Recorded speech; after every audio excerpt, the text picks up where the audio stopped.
Hello guys, gals and non-binary pals, welcome back to Lotusbloom Gaming Budget Brews. We have Greta Sweettooth Scourge today for under $35 TCG market price. She is a human warrior for 1 black green, 3/3, and when she enters the battlefield we create a food. We pay a green, sacrifice a food, put a +1 counter on target creature, but only as a sorcery. And 1 and a black, sacrifice a food, draw a card, and lose a life. The deck is going to be heavily based around food, and the way I've been playing this deck is due to commander damage. There's a lot of other ways to win as well, but I have one with just smacking someone with a very big Greta. Before we get into the deck tech, please consider subscribing, liking the video, leaving a comment, anything helps. And joining the Discord, link in the description below, where we just discuss and brew and have fun. And finally, Pinfinity has been sponsoring the channel, and use the code LOTUS for 20% off for all their amazing merchandise like their enhanced pins and playmats, and this set is absolutely gorgeous. So we're going to start off as always with Ramp with the Arcane Signet, Commander Sphere, Cultivate, and Gilded Goose. The Gilded Goose is in there to make the food. Kadama's Reach is another favourite, but here we go into the new cards. Knight of Sweet's Revenge. 3 and a green enchantment. When it enters the battlefield we make a food. But foods we control have tap, add green, which is a great way of ramping quickly. And for 5 green, sacrifice this, and creatures we control get +X to end a turn, where X is the number of foods we control, but we can only do this as a sorcery. Return from the wild, 2 and a green sorcery. We get to choose 2 of the following. Search a library for a basic land card, put it onto the battlefield tapped and shuffle. Make a 1/1 white human creature token, and make a food. From Lord of the Rings we have Revive the Shire. For 1 and a green we have a sorcery that we can return a permanent card from the graveyard to our hand to create a food token. And Eleanor Gardener, 3 and a green for a halfling scout. When she enters the battlefield create a food, and at the beginning of your end step if you sacrificed a food this turn you may search your library for a basic land card, put that onto the battlefield tapped, and then shuffle. Now we've got the ramp, we need to go for card advantage. Candy Trail is a single mana food clue artifact. When it enters the battlefield we scry 2. And we can pay 2, tap and sacrifice it to gain 3 life and draw a card. Dockside Chef, single black for a human citizen. 1 black, sacrifice a artifact or creature to draw a card. Foreboding Fruit, 2 and a black for a sorcery. Target player draws 2 cards and loses 2 life, but if we spend 3 black mana to do it, we also create a food token. And Golden Egg, 2 mana for an artifact food. When it enters we get to draw a card. We can pay 1 and sacrifice it to add 1 mana of any colour, or 2 and sacrifice it to gain 3 life. We have Lembas, 2 mana food. When it enters we scry 1 and draw a card. And then we can pay 2 and sacrifice it to gain 3 life. But when we do put it into the graveyard from the battlefield, we shuffle it back into our library so we can reuse it. Peregrine Took is another big inclusion here. So for 2 and a green we have a 2/3 halfling citizen that if we make 1 or more tokens, we'd make those tokens plus an additional food. We can sacrifice 3 food to draw a card. And with Savvy Hunter as well, whenever it attacks or blocks we create a food, but we can sacrifice 2 foods to draw a card. So those 2 together is a lot of card draw.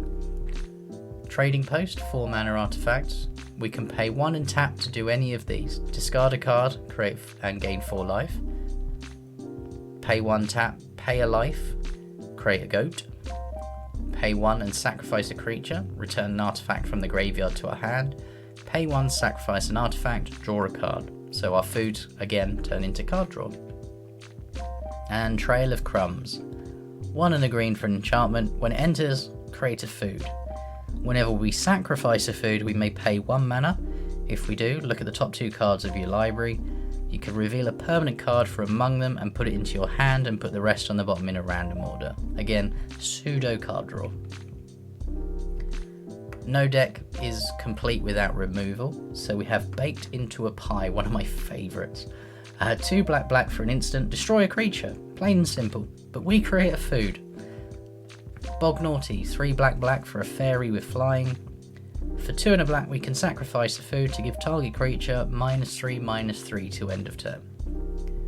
The new Candy Grapple, 1 and a black for an instant with Bargain. We can sacrifice an artifact, enchantment or token, which is food, as we cast a spell.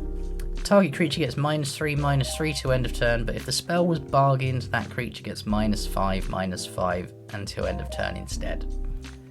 And then we got Feast of Succession, 4 black for a sorcery. All creatures get -4/-4 to end of turn, and we become the monarch. Kind of a board wipe, but only for those annoying tokens.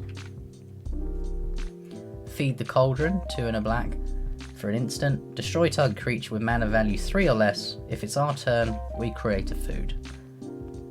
Gumdrop Poisoneer, 2 and a black for a human warlock with lifelink. When it enters the battlefield, up to 1 target creature gets -X/-X to end of turn, where X is the amount of life we gained this turn. We can also send her on an adventure. For an instant, with black mana, create a food token. Return to Nature, 1 and a green for an instant. We can choose one of the following: destroy an artifact, enchantment, or remove a card from the graveyard. Shelob's Ambush, single black instant. Target creature gets +1/+2 and gains Death Touch, which is the important part, and create a food. And the final 3 for the removal section is Taste of Death.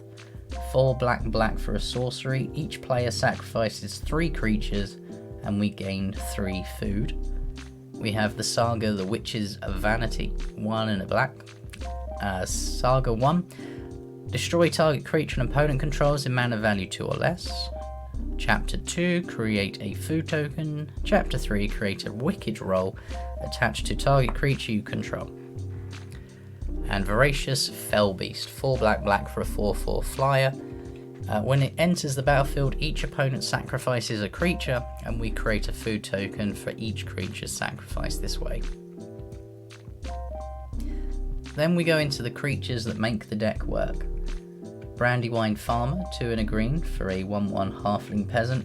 When it enters or leaves the battlefield, we just create a food. Cauldron Familiar, single black for the famous cat that won't die. When it enters or the battlefield, each opponent loses a life and we gain a life, and we can sacrifice a food to return it from the graveyard to the battlefield.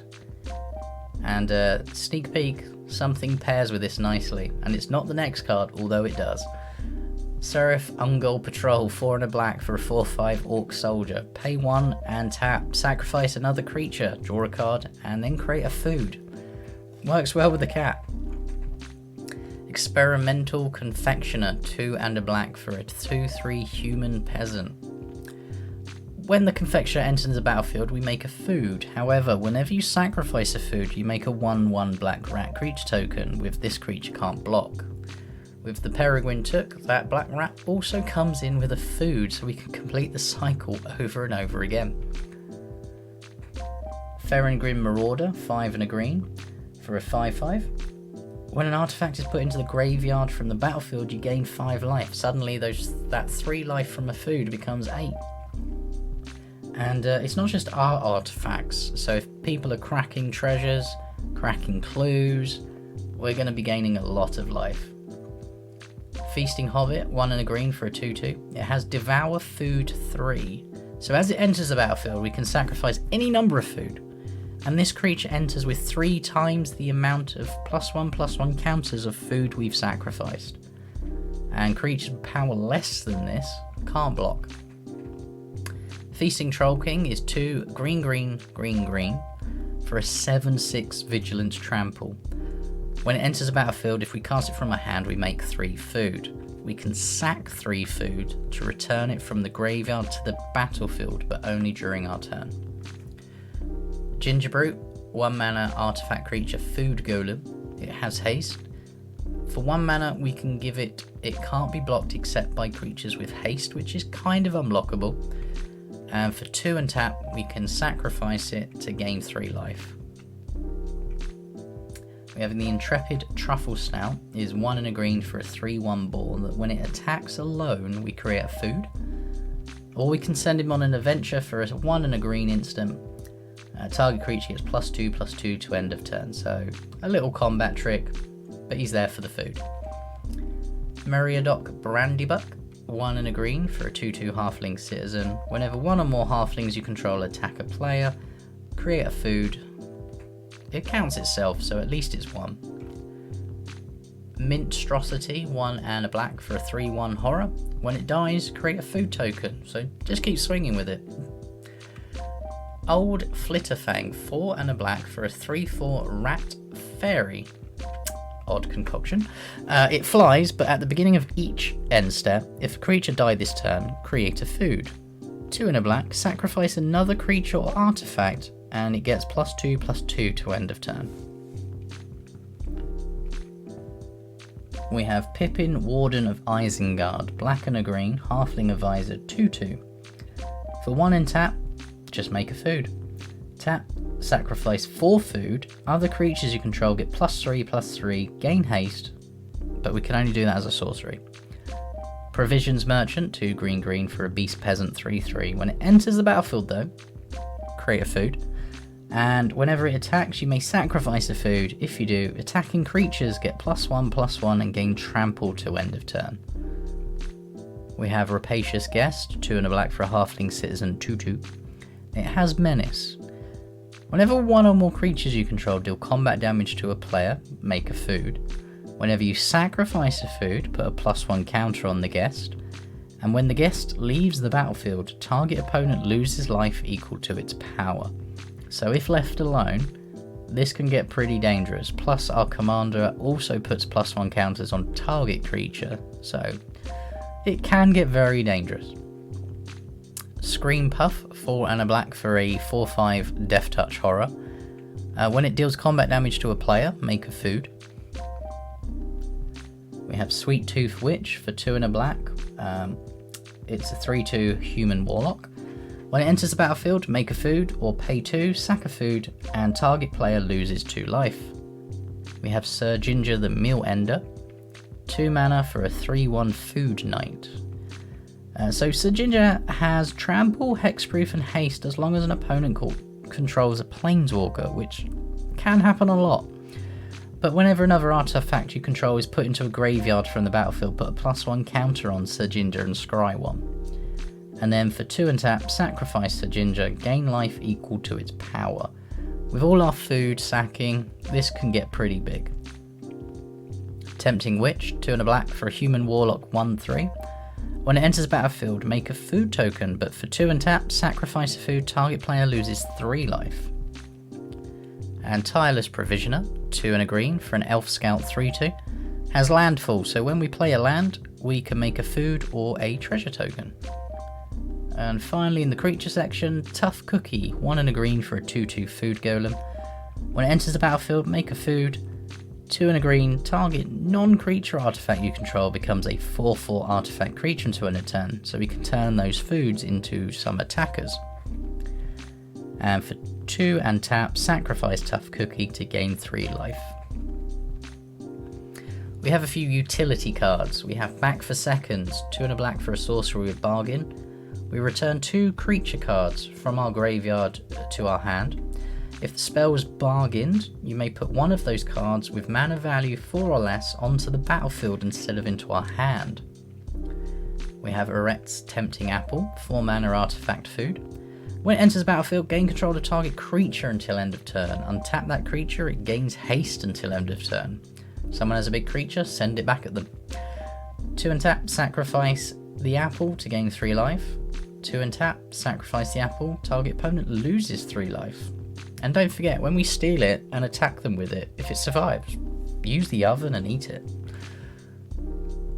Giant Opportunity, 2 and a green sorcery. We can sacrifice 2 food to make a 7/7 green giant. Otherwise we can create 3 food. Either way, it's useful to us. Giant Skewer, 1 and a black for an equipment. Quick creature gets +2/+1, but whenever a quick creature deals combat damage to a creature, we can make a food. kill a service, 2 and a green enchantment. When it enters the battlefield, create a number of food tokens equal to the amount of opponents we have. And at the beginning of our end step, we may pay 2 and sacrifice a token. If we do, we make a 4/4 green rhino creature token. The Underworld Cookbook. 1 mana artifact. Discard a card by tapping it and create a food. Or 4 untap, sacrifice it and return target creature card from the graveyard to our hand. We have an interesting one. 3 bowls of porridge. 2 mana artifact food. 2 untap, choose one that hasn't been chosen before. So we can have it deal 2 damage to target creature. We can have it tap a creature. And then we have to sacrifice it to gain 3 life. And we have another of Saga, Welcome to Sweettooth, 1 and a green. Chapter 1 is make a 1/1 human. Chapter 2 is create a food. And then chapter 3 is put X +1/+1 counters on target creature control, where X is 1 plus the number of foods we control. So we can make our commander huge and swing through, or just make that 1/1 human if that's all we've got. And like I said, the Witch's Oven, 1 mana artifact.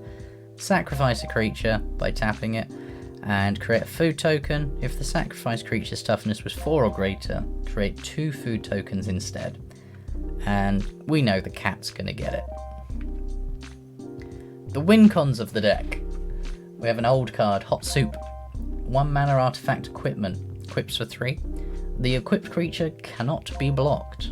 So put that on a commander and deal some heavy commander damage. However, when the equipped creature is dealt damage, we destroy it. A little downside, but unblockable and on theme, can't be beat. Marionette Master, 4 black for a human artificer 1/3 with Fabricate 3.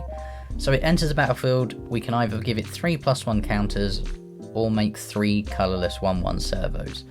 I recommend putting the +1 counters on it because whenever an artifact we control is put into a graveyard from the battlefield, target opponent loses life equal to the marionette's power.